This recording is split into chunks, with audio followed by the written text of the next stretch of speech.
జోనీ Ericsson టెడా 1949 October 15న అమెరికాలోని మేరీల్యాండ్లో జన్మించింది. ఈమె తండ్రి జాన్ ఎరిక్సన్ అమెరికా తరపున ఒలింపిక్స్లో పాల్గొన్నాడు. జోనీ ఎరిక్సన్ కూడా తండ్రిలా అమెరికా తరపున ఒలింపిక్స్లో ఆడి దేశం కోసం మెడల్ సాధించాలనుకుంది. చిన్ననాటి నుండి క్రీడల్లో శిక్షణ తీసుకుంది. స్విమ్మింగ్, టెన్నిస్, హార్స్ రైడింగ్ లో కూడా ట్రైనింగ్ తీసుకుంది. ఒకసారి తన స్నేహితులతో కలిసి యూత్ రిట్రీట్కి వెళ్ళింది. అప్పుడు పాస్టర్ గారు 10 ఆజ్ఞలను మీ జీవితంలో కంపేర్ చేసుకోండి అని చెప్పారు. జోనీ ఎరిక్సన్ 10 ఆజ్ఞలను తన జీవితంతో పోల్చుకున్నప్పుడు, నేను నరహత్య చేయలేదు, వ్యభిచారం చేయలేదు, ఎటువంటి దొంగతనము చేయలేదు, నా పొరుగువారు ఏమీ ఆశించలేదు అనుకుంది. కానీ తన జీవితంలో ఏదో ఒక అసంతృప్తి ఉండేది. ఆ సమయంలోనే దేవుని యందు విశ్వాసం ఉంచింది. దేవుని కొరకు జీవించాలనుకుంది.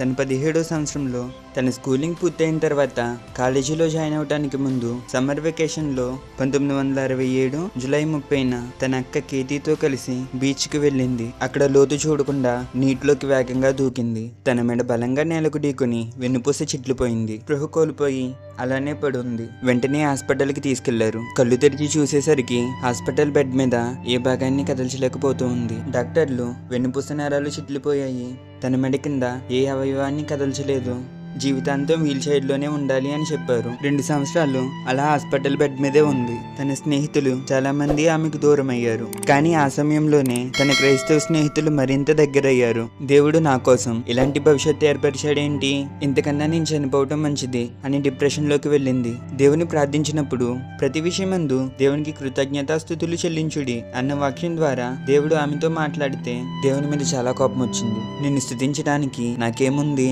అంటూ రాత్రంతా రోధించింది. తన కన్నీరు కూడా తుడుచుకోలేకపోయింది. తుడిచేవారి కోసం ఎదురు చూసింది. తర్వాత వాక్యానికి లోబడి ప్రతి విషయంలో కృతజ్ఞతలు చెల్లించడం మొదలుపెట్టింది. చల్లని గాలి వీచిన, సూర్యోదయాన్ని చూసిన ప్రతి విషయంలో దేవుని స్తుతించడం మొదలుపెట్టింది. అప్పుడు నుండి చేతులు మెల్లగా కదపడం ప్రారంభమైంది. చేతులను ఉపయోగించి ఏ పని చేయలేదు, కానీ చేతులను కదపగలదంతే. అలా వీల్ చైర్ లో తిరగటం ప్రారంభించింది. చిన్ననాటి నుండి చాలా బాగా పెయింటింగ్ వేసేది. జోనీ ఎరిక్సన్ కి పెయింటింగ్ వేయటం అంటే చాలా ఇష్టం. తనకు మళ్ళీ పెయింటింగ్ వేయాలి అనే ఆలోచన వచ్చింది. తన నోట్లో బ్రష్ పెట్టుకుని నాలుకతో ఆడిస్తూ పెయింటింగ్ వేయటం మొదలుపెట్టింది. తన నోటితో ఎంతో అందంగా పెయింటింగ్స్ వేసేది. వాటిని అమ్మకానికి పెట్టినప్పుడు నోటితో వేసిన పెయింటింగ్స్ కావడంతో ఉన్న ధర కన్నా ఎక్కువ ధర ఇచ్చి కొనటం ప్రారంభించారు. ఒకసారి తన సాక్ష్యాన్ని పెద్ద సభలో పంచుకుంది. చీకటి నిండిన నా జీవితంలో గొప్ప నిధి యేసే.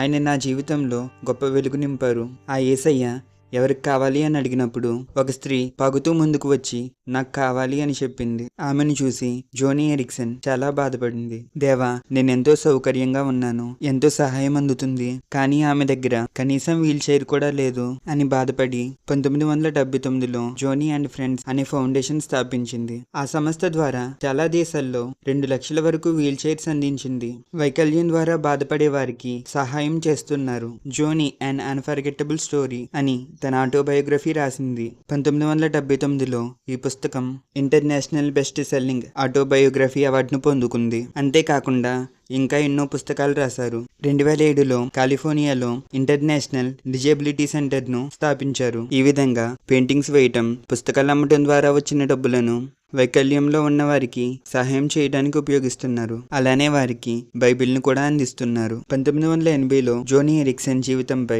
ఒక సినిమా తీశారు. స్వయంగా జోనీ ఎరిక్సన్ నే ఆ సినిమాలో నటించింది. 1882లో కెనీ టెడా గారితో వివాహం జరిగింది.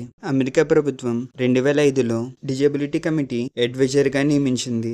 అంతేకాకుండా ఇంకా ఎన్నో చాలా అవార్డులను పొందుకుంది. 2010లో రొమ్ము క్యాన్సర్ స్టేజ్ 3లో ఉండగా 2015లో దేవుడే ఆమెను అద్భుతంగా స్వస్థపరిచాడు. మళ్ళీ 2018లో క్యాన్సర్ రాగా 2019లో మళ్ళీ దేవుడే స్వస్థపరిచాడు. ప్రతిరోజు ఉదయాన్నే లేవగానే దేవా, నేను బ్రతకటం అసాధ్యం, నన్ను బలపరిచే క్రీస్తులోనే నేను సమస్తం చేయగలను అని ప్రార్థన చేసుకుని తన రోజు ప్రారంభిస్తుంది. దేవుడు ఆమెకు ప్రతిరోజు సహాయం చేస్తున్నాడు. తన జీవితంపై తనకి అసహ్యం వచ్చి చనిపోదాం అనుకున్న ఆమెను ఎంతో మందికి ఆశీర్వాదంగా ఆ దేవుడే మార్చాడు.